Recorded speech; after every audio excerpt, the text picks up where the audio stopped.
अस्सलाम वालेकुम नाज़रीन, तव्हां पारस न्यूज़ शामिल कयूं था। मातली मां अशरफ ऐवान जी रिपोर्ट।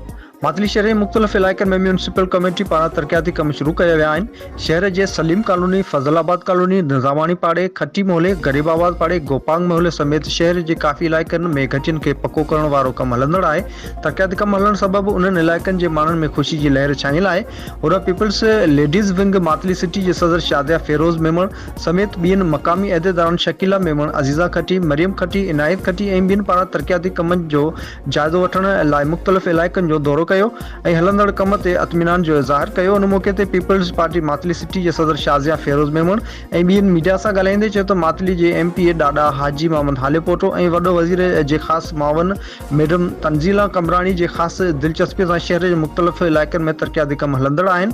इन्हनि चयो त घणे वक़्त खां पोइ पुठिते पियल इलाइक़नि में तरक़ियाती कम शुरू थियण सां शहरी ख़ुशी जो इज़हार करे रहिया आहिनि।